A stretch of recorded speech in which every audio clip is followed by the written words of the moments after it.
when I met her, I was overwhelmed with just, wow, this is someone who's doing this differently. And I think it's important for us to know that there are models of folks who are doing it differently, because that helps inspire us, and then we can take that and replicate it and understand pattern recognition and really do this differently. And so I'm so grateful to sit here with you, Priscilla, today. As Kellen said, the CEO of Amalgamated Bank. And from Philly, y'all, so she's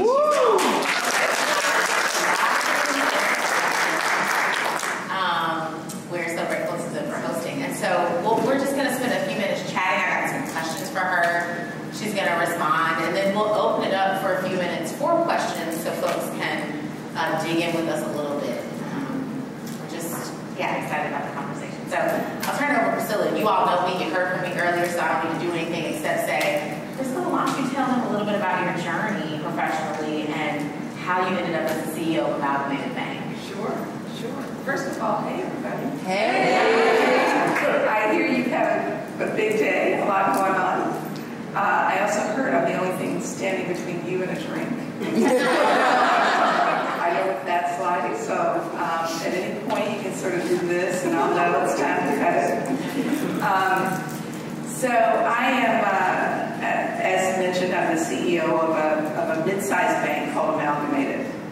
The bank has a 100-year-old history of doing things a bit differently. It was started by a group of clothing workers that were part of a union and were partly unbanked. So what was going on 100 years ago or 99 years ago is still going on today. We have immigrants, people of color, and other vulnerable communities that are still either unbanked or underbanked.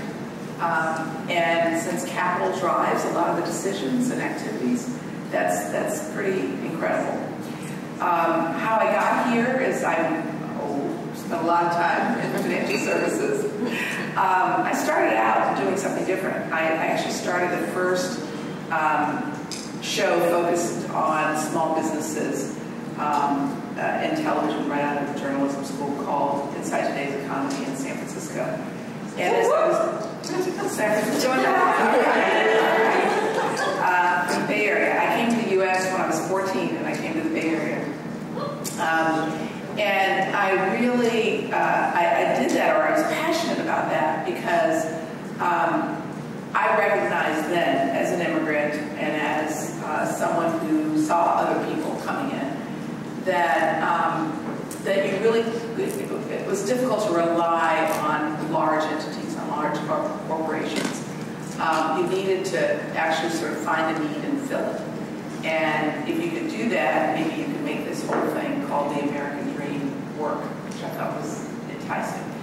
I did that, and I won't take you through my whole career, but I'll tell you that the sponsors of that show were a money management firm. It's not around anymore, but it was called Sutro and Company. Those from San Francisco know the Sutro name because they used to own a lot there. Former mayor and Haas, the Roman Haas business, and Levi Strauss and all of that, Sutro. And Sutro was a small regional firm, and the CEO and chair of the firm would come on my show all the time. And afterwards, I would just badger them with questions, because I was trying to figure out how to make my $5 work, you know, try to figure out how can I have my money work for me, and I was listening to them. And finally, one day they said to me, you know, you really ought to be in this business. You really care a lot about this. You're always bringing us your mother's problems, your aunt's problems, your this, your that, and you're having them look at people's retirement plans. They said, you know, you really ought to be in the business of helping people more formally do that. And that's how I entered financial services. Now, I would never have expected to be in financial services. You know, you really should be good at math for starters. I just never thought. I was a writer and a reader, and I cared about communicating, and I cared about languages, and I didn't think about financial services as a business. But I'm grateful that these two men saw it differently and saw something differently. So there's a lesson in that for me around, which I followed through the rest of my life, around sort of looking at every deal, whether that's my personal career or whether that's a business opportunity being presented to me, look at it from different perspectives at all times. Try to get out of my sort of myopic kind of paradigm and look at the situation from someplace else. You may learn something. And that started my career. So fast forward many years in financial services, I started developing a niche for finding big, thorny, ugly problems and solving them. I really kind of liked that. Also liked the notion that in doing so, I could bring my own self to work. I could, if I knew something someone else didn't know, and my brand was associated with problem solving in that way, that I was creating for myself a real opportunity, a sort of an entrepreneurial interest I had within large corporations. That led to a number of things. I worked for a French company for a while in Paris, and more recently, before coming here, I worked for 2.5 years in Australia with the largest bank there, and who had an enormous problem. If you kind of take Wells Fargo and JP Morgan and everybody else that's had reputational damage, put them all together, that would be the problems that the Commonwealth Bank of Australia had back in 2019 when I joined. In all of these jobs, off the side of my desk, I was able to do something I cared about. Off the side of my desk, I always had the foundation reporting to me. Off the side of my desk, when I had marketing, we talked about thinking about underserved. When I was working, came to Philadelphia with Lincoln Financial. At the time, Lincoln was moving from a B2B company to a B2C company and needed to build its brand. And so I had branding work and got to know some people over at the Eagles and decided to name the stadium here and really to build Lincoln's brand. But even in doing so, spent a lot of time talking about, okay, who's building that stadium? What do they look like? And what are the opportunities for them? And so that was always a part of my job. I got this call in Australia about Amalgamated Bank and the opportunity to make this stuff that I cared about all of my job. The term socially responsible bank almost sounds like an oxymoron, doesn't it? Right. But what I've learned is actually in my career, the financial systems are really necessary. In Australia, it was made acutely. I was made acutely aware of it because they ran into COVID and bushfires and all these other problems, and there was no way a government could totally bail them out. In doing that, work, I realized even in this country that's true. You're not going to get to the right solutions to the thorny problems we all are aware of here, depending on government, to do it for you, depending on the charitable sector to do it for you, depending on business to do it for you in a vacuum. It really takes this public-private partnership and shared commitments to make any change happen. So the fun job I have right now is we focus on change makers. It doesn't matter whether you're involved in racial justice or you're one of many Democratic candidates or politicians, or you're focused on social change in some other way. We do a lot of work with climate, so Sierra Club and all of the organizations that are focused on climate change. So that's our customers. When we look at where we invest, 90% of our investments in this last year that I've been here have been focused on mission, meaning directly, if it's real estate, we're thinking about homeless shelters. We've just financed 2 of them in Brooklyn.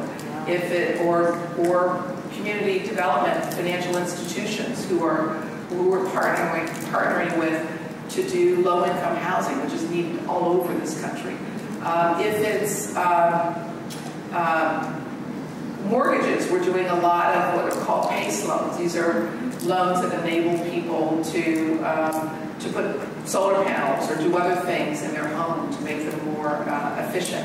So in every one of our investments, about 1/3 of it's climate, and almost all of it is mission driven. The only thing that's not, The only thing that's not mission-driven for us is straight mortgages. We haven't called those mission-driven yet because we haven't figured out how to close the wealth gap with mortgages, make sure that people who have poor FICO scores but good records in payment of rent and good records in payment of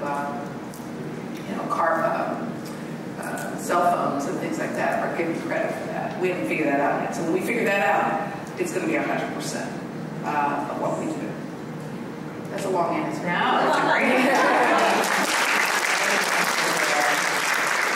The next question was, why is Amalgamated different? I think you just answered it. And so I think what I'd love to do, we talked about some examples of really interesting work Priscilla the bank was taking on. I mean, I'm just going to talk a little bit about gun violence, climate change, the racial wealth gap. But the one that sticks out to me, you told me a story about how credit cards actually code charges and how that can have an impact on sexual trafficking. I'd love for you to share that with this group.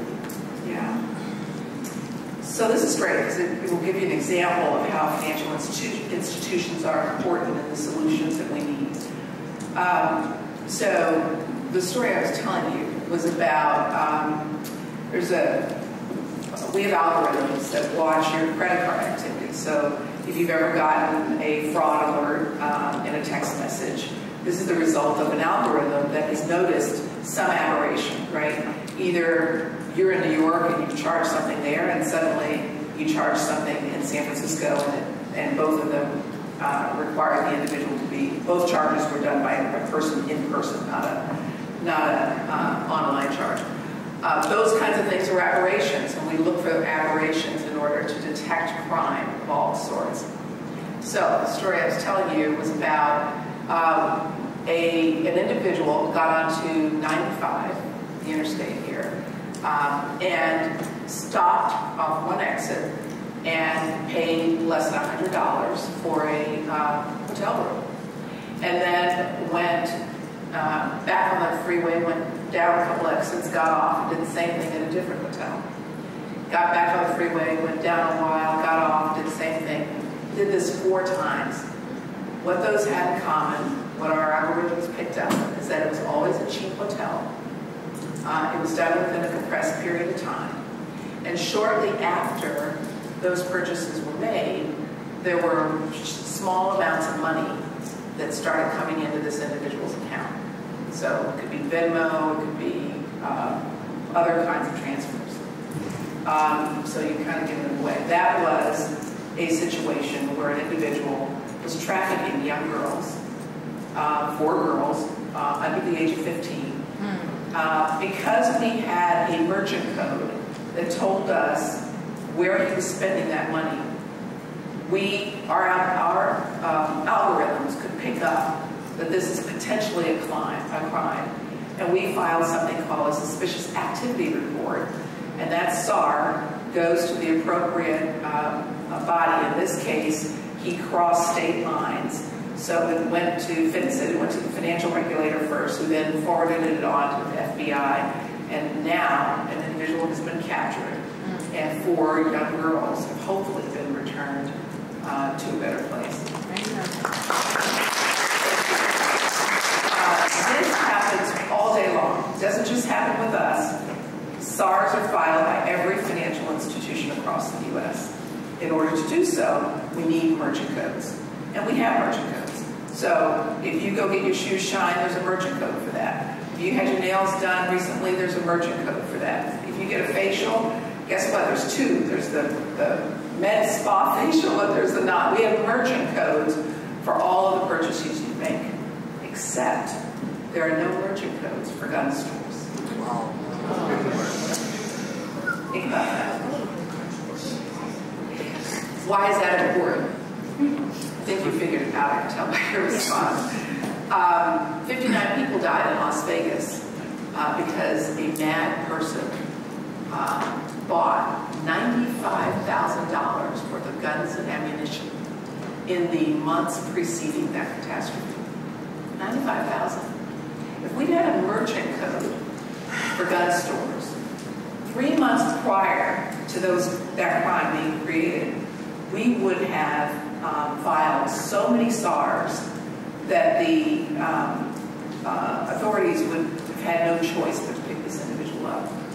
They may have found these storerooms of ammunition and guns in 59 families, and all of us who were impacted by that might actually have had a better experience afterwards, not to mention the 59 lives lost. We need merchant codes for gun stores. Amalgamated Bank filed for merchant codes in 2018. I'm sorry, that's not right. They filed initially in 2019, end of 2019, beginning of 2020. We were denied. I joined in 2021. We appealed the denial. We were denied and told the second appeal meant that we couldn't refile. So about 2 months ago, we went public with this. We started to appeal to others. CBS picked the story up. The International Standards Organization that controls merchant code decisions. It includes representatives from MasterCard, Visa, American Express, and a number of others. They have agreed to consider our appeal. We had a hearing with them last week, and we'll know by August whether or not there will be merchant codes for gun stores.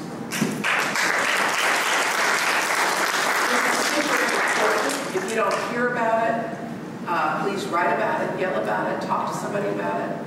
I'm not saying, one of the reasons people don't want to do it is they say it's not going to really stop that much. I'm not saying it's going to end all the terrible things that we've seen happen with guns. We have too many of them in this country. But it is what we can do. It is what financial services can do.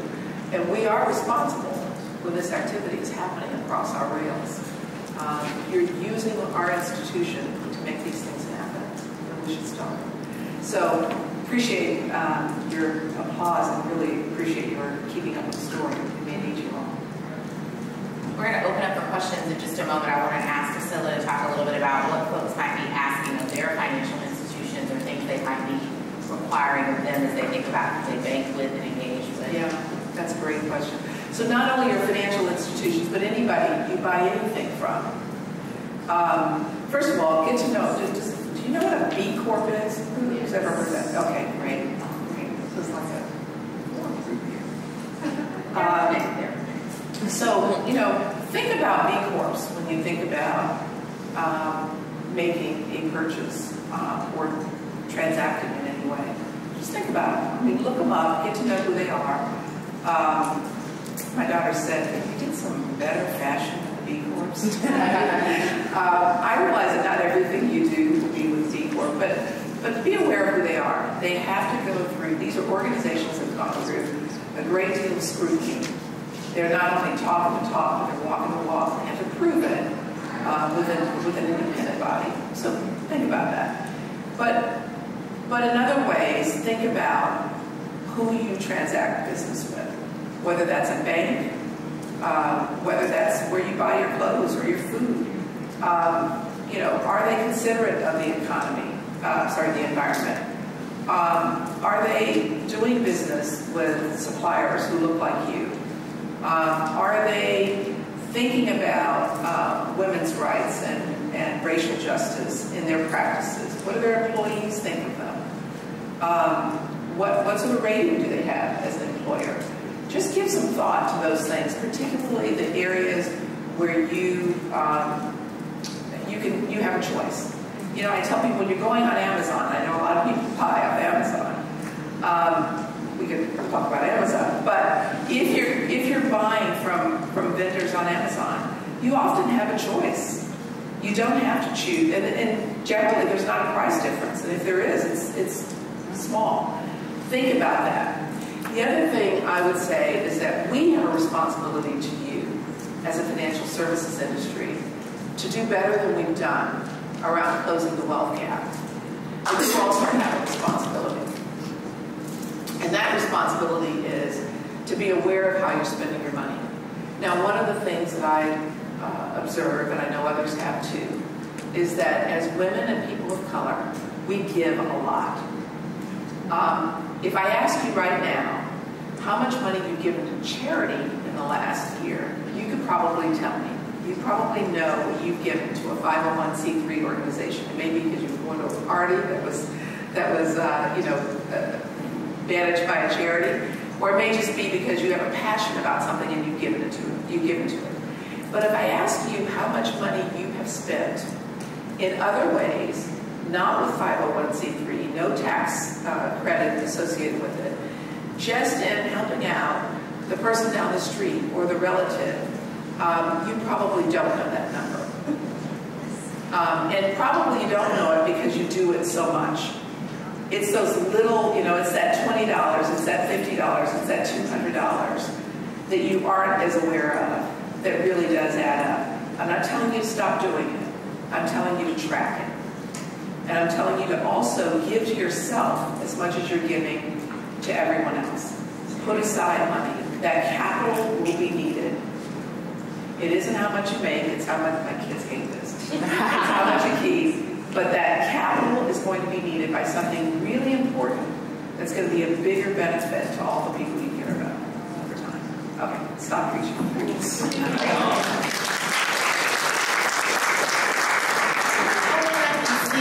What questions folks have for Priscilla while she's here with us. I see one right now. Oh, great. They got a mic for her. Okay. There's one right behind you. Thank you, Candace. I also have a very loud voice, but I love this microphone. Thank you so much for your presentation. It's been so interesting. As you talk about the merchant codes, a lot is just running through my head right now. I think this sounds amazing and would be so impactful. My question is, how is privacy implicated in this? And where can it be potentially used against underserved populations as an attack? So I think about areas that we may spend money in. How can the tracking of a merchant code potentially be used against us? And is that something that you're thinking about as we argue or make the case for something that is so critical to save lives? But what could the other side of that coin look like? Yeah. So the point to keep in mind is that merchant codes are not new. This has been going on ever since credit cards came into being. The difference today is that we have algorithms that do a better job of detecting fraud. We are not able to see what you're purchasing. So I don't know what you bought at that gun store. I just know that if it's a pure play gun store, you bought probably guns or ammunition. If you bought that gun at a Walmart, they're using a separate register for all of those products, and so that would be a separate merchant code. But that's all I know. I don't know what other purchases you made. Now, to your point, though, generally, how do financial services discriminate against people of color? I see it less in those transactions, and I'm more concerned about the fact that we haven't, as an industry, figured out how to give you credit for the ways that Black people, for example, spend money. So, since so many of us rent, if rent rolls were included in your FICO scores for the last 2 years, that would take our average FICO scores from 643 to well above 700. And that, while that's not a critical issue in a low interest rate, in the low interest rate environment, in a good economy, when this economy starts to get a little more difficult, interest rates are going up, defaults are going up, then the standard that mortgage firms have for determining who they'll grant a mortgage to also go up. So if I were happy to grant you a mortgage at $600, I'm more likely to want $680 in that kind of environment. So that's where I think your focus really should be, because I think it's the attainment of capital. It's the use of the financial services capital to achieve the goals you have. That's where we're most vulnerable. I'm going to go to the table right here. Thank you, Karen. And then we'll come over one table. And then did I see some hands over here? If I can just, and then I'll come there. That'll be it. I wasn't sure which of us, because we had two people. We'll go with both of y'all. I'll try to give shorter answers so we can get more people. My name is Anthony. I'm from NLC Austin. Thank you for being here with us. I work in the tech sector right now, and I work with a startups, and in the startup world right now, everyone's talking about venture capital and VCs, right, and how you raise money for a startup. And I think it's really great that a lot of smaller startups are able to get funding now, and we're seeing a lot of that movement. But one of the things that I find kind of scary is the number of sort of mega companies that have been funded in the last several years. I wrote down a number I've been picking up recently in that in 2015 there were 140-ish companies that were valued at like $1 billion, right? Now, flash forward to 22, there are about like 1,000 companies, if not a little bit more, that are valued at over $1 billion at the point at which they went public, right, or at this current stage. And that's like $4 trillion, roughly, that like these 1,000 companies have. And they're often just I'm going to push you to your question. Person. I'm going to push you to your question. Yes, and so like, I'm curious, what role do banks, what role do you see banks playing in sort of breaking up that income inequality, right, that we're starting to see, where like a few people, I'll use Elon Musk, right, as an example, but he's not the only one. Yeah. Or he's got all So the this is a critical point, Anthony. I mean, look, I'm sitting in Australia thinking about, the fact that the last time I was there, people were so proud to talk to an American, and here I was there, during the Trump era, and I was afraid to tell people I was American because I got tired of hearing them. But you think you come from the wealthiest country, right? And it's true. Average wealth in this country is very high. But in Australia, they have 6 times the median wealth, meaning the separation of wealth is what is incredibly great here as compared to some other places. Think about that. Think about what that means. That's similar to some developing countries, what we used to call third world countries. And that's really scary. That's unfair. That's how you get the far right and the far left, because you've got people who feel disenfranchised. And so what do financial services companies have to do?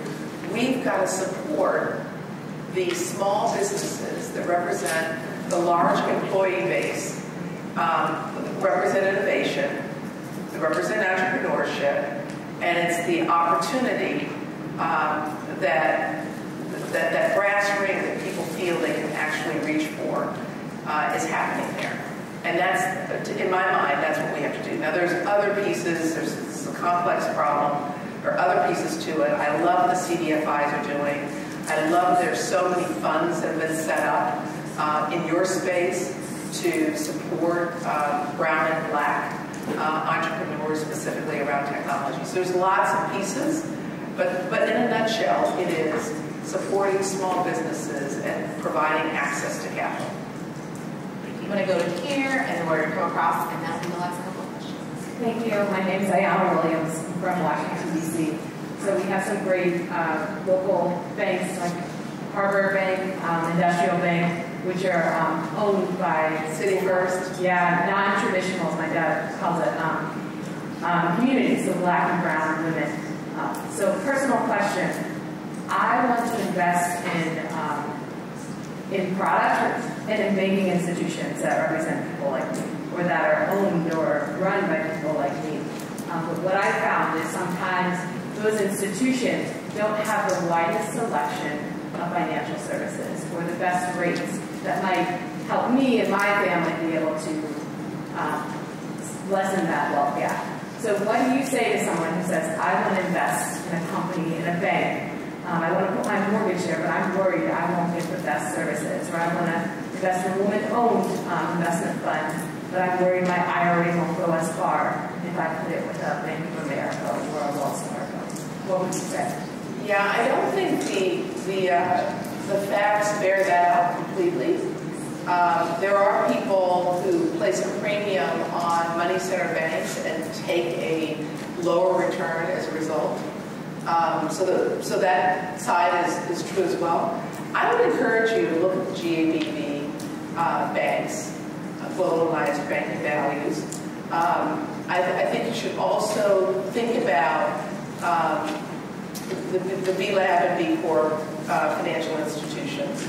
I think you will be pleasantly surprised. Now, you may have to, each institution has their own area of expertise. So for us, we're trying to do quite a lot as an ESG bank. We have a number of issues we care about. They're all on our website.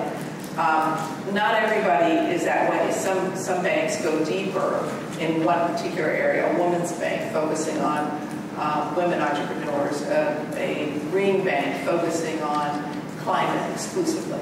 So you have to think about that. But and I don't know enough to advise you on that. But I do think that there are a number of financial institutions whose returns, by the way, are all publicly available to you.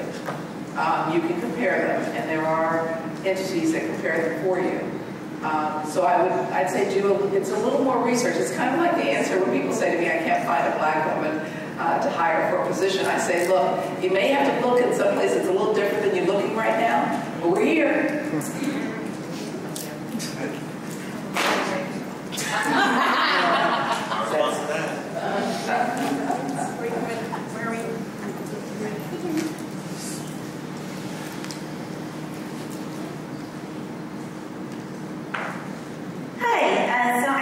I'm from San Antonio, Texas, and I heard an intriguing idea from someone on TikTok that said if every black and brown person purchased life insurance, that police brutality would end almost immediately because insurance companies would lobby for change. So my question is, when dealing with this merchant code, one of the huge issues is that the reason why change hasn't happened from these specific things is because financial institutions and insurance companies have never fully been held accountable with their lobby.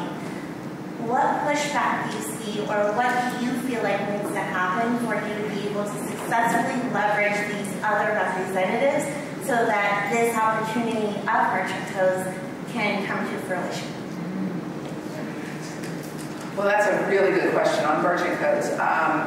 Look, I'm working every angle I can think of, whether it's banks or other financial institutions. The one thing we have not done is we have not made a huge public appeal around them. And so we haven't asked everybody to start writing letters to your congressman, for example. We haven't asked people to start writing letters to standards organizations. Now, some people have done so, and that's great, but we haven't made that kind of an appeal. There are a number of financial institutions that want to see this happen, but don't want, I basically I'm a board. We're an ESG bank. I've got a board of 14 people that understand that, and they expect me to come to work every day making good trouble. I've got investors. We're publicly traded. The investors know what kind of bank we are. If you are sitting in one of these other banks, you don't have that luxury. And so I have had people say to me, I agree with you. I just can't go on Front Street about it. I can't talk to people about it. But if I'm asked, I will agree. Now, should I put those people to the test? Maybe. If we don't get this in August, the plan is for all hell to break loose and try everything we can think of. We think it's that important. But I want to go back to what you said about insurance companies. I think it's incumbent upon you to do what you're talking about with insurance companies with everyone. I don't know that insurance companies have a special relationship with the authorities around crime as compared to any other industry. Maybe so, but having spent most of my career in insurance companies, I haven't seen that as much. I think actuaries are just reporting on the facts. They're reporting on, the deaths and morbidity and mortality. And I think that they are reporting after the fact and pricing before the fact. That's what they do. But every entity that you deal with, the employers you work for, ask the questions, push a bit, and you may find that you can affect change. I used to work for insurance, and I absolutely did that. Yeah, and they actually are some of the biggest lobbyists. We do have the industry has a lot of money being spent on lobbyists. That's true.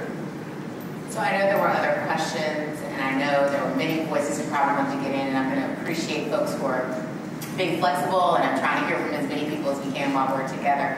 We're going to close with my last question to Priscilla, because we took a little more time than we were supposed to, so apologies. And we're getting to the open bar together. Okay. There's more. And it's on the rooftop next to a pool. I mean, come on. you know, we're in a room with a bunch of people who are thinking about what they should be doing, how they should be spending their time, what impact it could be having. What advice would you give to folks who are in a stage of thinking about that earlier, mid-career, as they think about, gosh, what can I do where I'm planted? Yeah. So there's something you care about. There's a talent you have, and there's a way to provide for your family. And so the place you should be is where the intersection of all those, right? Something you love, something you're good at, something that pays you well enough to provide for your family. Wherever that is for you, there is a way for you to have impact. Wherever that is. You know, I've talked to people, talked to a man over the weekend, this past weekend, who works in a prison. He's having an enormous impact. I've talked to someone who as I said, we're financing a homeless shelter. Someone that wants to come in and do work around schizophrenia, which happens to be the reason for much of the homelessness in our country. That's fantastic. I've talked to someone who's a CFO. I have a CFO who's just figured out how he can go and be incredibly helpful around something he's passionate about. As a CFO, you know, his career has not been in a 501c3. So I would say find what you love and you're good at, develop it, and then figure out a way from wherever you're planted to have enormous impact. I guarantee you